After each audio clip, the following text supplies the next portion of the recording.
Hello దోస్తుల్, welcome to my channel. ఒక్కసారి try చేసి చూద్దాం. అందరూ ఎలా ఉన్నారండి? బాగున్నారా? నేను కూడా చాలా బాగున్నానండి. అయితే ఇవాల్టి రెసిపీలోకి వెళ్ళిపోదాము. ఇవాళ అయితే నేను మీకు ముక్కల పప్పుచారు ఎలా తయారు చేసుకోవాలో చూపించబోతున్నానండి. అంటే కూరగాయ ముక్కలతో పప్పుచారు అనమాట. చాలా టేస్టీగా ఉంటుంది కదండి. ఆల్రెడీ మన ఛానల్లో ప్లెయిన్ పప్పుచారు అయితే ఉందన్నమాట. ముక్కలు ఏమీ వేయకుండా ప్లెయిన్గా కూడా పప్పుచారు చేసుకుంటూ ఉంటాం కదా అప్పుడప్పుడు. కానీ ఇలా కూరగాయ ముక్కలన్నీ వేసుకొని చేసుకుంటే పప్పుచారు చాలా టేస్టీగా ఉంటుంది కదండి. అయితే ముందుగా కావాల్సిన పదార్థాలు ఏంటి, తయారీ విధానం ఏంటో చూసేద్దాము. ఇక్కడైతే నేను ఒక పెద్ద ఉల్లిపాయ, 10 వరకు పచ్చిమిరపకాయలు, సగం సోరకాయ ముక్క అనమాట, అవి కూడా ఇలా కట్ చేసి పెట్టుకున్నాను. అలాగే టమాటా ముక్కలు, ఒక 5 టమాటాలు, అలాగే 2 మునక్కాయలు, ఒక 10 వరకు బెండకాయలు అనమాట. అవన్నీ కూడా కట్ చేసుకొని రెడీగా పెట్టుకున్నాను. ఒక పెద్ద నిమ్మకాయ సైజ్ అంతా చింతపండు అయితే శుభ్రంగా వాష్ చేసుకొని నానబెట్టేసుకొని పెట్టుకోవాలి. ఇప్పుడు స్టవ్ మీద ఒక గిన్నె పెట్టేసుకొని అందులోకి 3 టేబుల్ స్పూన్ల వరకు ఆయిల్ అయితే యాడ్ చేసుకోవాలండి. పప్పుచారు ఒక్కొక్కరు ఒక్కో స్టైల్లో చేస్తుంటారు కదండి. అయితే ఇవాళ మా స్టైల్లో ఎలా తయారు చేసుకుంటాము అనేది అయితే చూపిస్తున్నాను. చాలా చాలా టేస్టీగా ఉంటుందండి ఇలా కనుక తయారు చేసుకుంటే. అలాగే మునక్కాయ వేస్తే పప్పుచారు రుచే మారిపోతుంది కదండి. చాలా టేస్టీగా ఉంటుంది. ఈ సీజన్లో మునక్కాయలు అయితే బాగా దొరుకుతాయి కదా. ఖచ్చితంగా తెచ్చుకొని ఇలా డ్రై చేసి చూడండి, చాలా బాగుంటుంది. చూడండి, ఇలా ఆయిల్ అయితే వేడయ్యాక పోపు దినుసులు వేసుకోవాలి. ఆవాలు, జీలకర్ర, ఒక 2 ఎండుమిరపకాయలు కూడా వేసుకోవాలండి. అలాగే మనం కట్ చేసి పెట్టుకున్న పచ్చిమిర్చి ముక్కలు, అలాగే ఉల్లిపాయ అన్నీ కూడా వేసుకొని దూరగా ఫ్రై చేసుకోవాలి.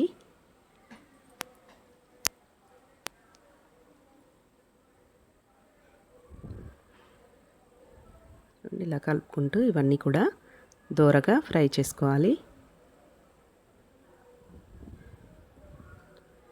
చాలా వరకు పప్పుచారు అందరికీ ఇష్టం ఉంటుంది కదండి. పెద్దవాళ్ళు కానీ పిల్లలు కానీ పప్పుచారు అయితే ఇష్టంగా తింటూ ఉంటారు.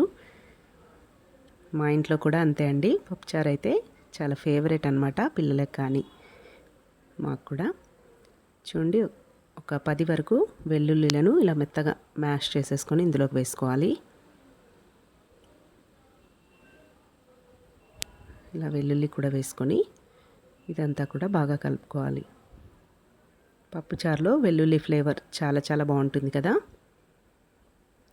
నేను కూడా పప్పుచారుని రకరకాలుగా చేస్తుంటానండి. మామూలుగా కూరగాయ ముక్కలన్నీ కూడా పప్పులోకి, ఉడకబెట్టిన పప్పులోకి వేసేసుకొని అందులోనే చింతపండు రసము, కూరగాయ ముక్కలు వేసుకొని బాగా ఉడకబెట్టిన తర్వాత పోపు పెట్టుతాను. అప్పుడప్పుడు అలా చేస్తుంటాను, అప్పుడప్పుడు ఇలా పోపు వేసి చేస్తే కూడా బాగుంటుంది. చూడండి, ఇలా పోపు అంతా కూడా బాగా ఫ్రై అయిన తర్వాత ఇందులోకి మనం కట్ చేసి పెట్టుకున్న కూరగాయ ముక్కలన్నీ వేసుకోవాలి. బెండకాయ, సోరకాయ, అలాగే మునక్కాయ ముక్కలు ఇవన్నీ కూడా వేసుకొని బాగా ఆయిల్లో ఫ్రై చేసుకోవాలన్నమాట. మూత పెట్టేసుకొని ఒక 5 మినిట్స్ పాటు మగ్గించుకుంటే ముక్కలు అనేవి ఆయిల్లో బాగా ఫ్రై అవుతాయి. ఒక 5 మినిట్స్ తర్వాత మూత తీసుకొని మనం కట్ చేసి పెట్టుకున్న టమాటాలు కూడా యాడ్ చేసుకోవాలి. ఒక 5 టమాటాలు ఇలా పెద్దగానే కట్ చేసుకోవాలండి. వీటిని కూడా ఇందులోకి వేసుకొని ఇలా కలుపుకుంటూ బాగా ఫ్రై చేసుకోవాలి.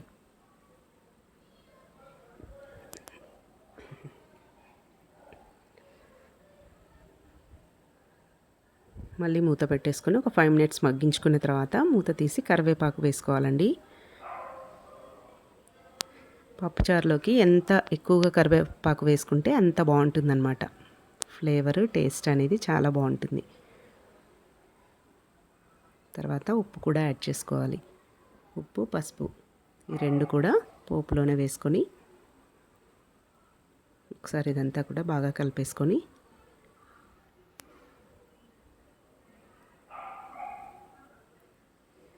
కూరగాయ ముక్కలు మన ఇష్టం అండి. మనకి ఇష్టం ఉన్న కూరగాయ వేసుకోవచ్చు. కొందరు వంకాయ, ఆలుగడ్డ కూడా వేస్తుంటారు.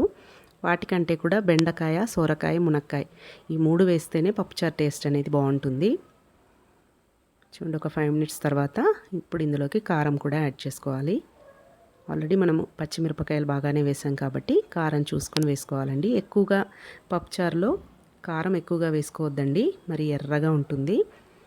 ఎక్కువగా పచ్చిమిర్చి వేసుకొని కారం ఒక 2 టీ స్పూన్స్ వరకు వేసుకుంటే సరిపోతుంది. 1 టేబుల్ స్పూన్ కారం యాడ్ చేసుకొని ఇదంతా కూడా ఇలా బాగా కలుపుకొని జీలకర్ర మెంతుల పొడి కూడా యాడ్ చేసుకోవాలండి. 1 టీ స్పూన్ వరకు జీలకర్ర మెంతుల పొడి కూడా యాడ్ చేసుకొని మూత పెట్టేసుకొని మళ్ళీ ఒక 5 మినిట్స్ పాటు మగ్గించుకోవాలి. చూడండి నేను ఇక్కడ టీ కప్తో 1.5 కప్ వరకు పప్పు అయితే ఉడకపెట్టేసుకొని ఇలా రెడీగా పెట్టుకున్నాను. కూరగాయలు మనకు ఒక 50% ఉడికితే సరిపోతుందండి. మళ్ళీ మనము పప్పు అలాగే చింతపండు రసం కూడా వేసి ఉడకబెట్టేసుకుంటాం కదా, అప్పుడు పూర్తిగా ఉడికిపోతాయి అన్నమాట కూరగాయ ముక్కలు. ఇప్పుడు ఇందులోకి పప్పును కూడా యాడ్ చేసుకోవాలి. 1.5 కప్ పప్పుకి 4 కప్స్ వరకు వాటర్ యాడ్ చేసుకొని ఇలా మెత్తగా ఉడకబెట్టేసుకున్నాను. ఒక 3 విజిల్స్ వచ్చేంత వరకు పసుపు వేసుకొని ఉడకబెట్టేసుకున్నానండి. ఆ పప్పునంతా కూడా ఇలా వేసేసుకొని అంతా బాగా కలుపుకోవాలి. ఉప్పు కూడా సరి చూసుకోవాలి, సరిపోయిందో లేదో. మనం పోపులో వేసాం కదా, ఇప్పుడు ఒకసారి ఉప్పు టేస్ట్ కూడా సరి చూసుకొని చింతపండు రసం కూడా ఒక పెద్ద నిమ్మకాయ సైజ్ అంతా చింతపండుని నానబెట్టేసుకొని పెట్టుకున్నాం కదండి, ఆ రసం అంతా కూడా తీసుకొని ఇందులోకే వేసుకోవాలి. అయితే నేను పప్పులోనే చింతపండు రసం అంతా కూడా వేసుకొని రుబ్బుకొని పక్కకు పెట్టేసుకున్నాను అనమాట. అదంతా కూడా ఇందులోకే వేసుకొని ఇలా పప్పుచారుని బాగా మరిగించుకోవాలి. నేనైతే ఇక్కడ సాంబార్ పొడి వేసుకున్నానండి, ఎవరెస్ట్ సాంబార్ పొడి. మీకు ఇష్టం ఉంటే వేసుకోండి, కొందరికి ఇష్టం ఉండదు కదా సాంబార్ పొడి. ఇష్టం ఉన్న వాళ్ళు వేసుకోవచ్చు. టేస్ట్ అనేది చాలా బాగుంటుంది. ఇలా బాగా మరుగుతున్న స్టేజ్లో ఒక 1 టేబుల్ స్పూన్ వరకు సాంబార్ పొడి కూడా వేసుకొని ఒకసారి ఇదంతా బాగా కలుపుకోవాలి. అలాగే కొంచెం కొత్తిమీర కరివేపాకు కూడా యాడ్ చేసుకోవాలి. ఇలా మరుగుతున్నప్పుడే కొత్తిమీర కరివేపాకు వేసుకుంటే ఆ ఫ్లేవర్ అంతా కూడా బాగా పట్టుకుంటుందన్నమాట. అలాగే పప్పుచారు ఎంత మరిగితే అంత టేస్ట్ అండి, ఎంత మరిగితే అంత రుచి వస్తుందన్నమాట. ఉప్పు పులుపు కారం అన్నీ కూడా ఒకసారి సరి చూసుకొని సరిపోకపోతే ఈ స్టేజ్లో అడ్జస్ట్ చేసుకోవచ్చు. ముక్కలన్నీ కూడా బాగా ఉడికాయంటే మనకి ఇంకా పప్పుచారు రెడీ అయిపోయినట్టే.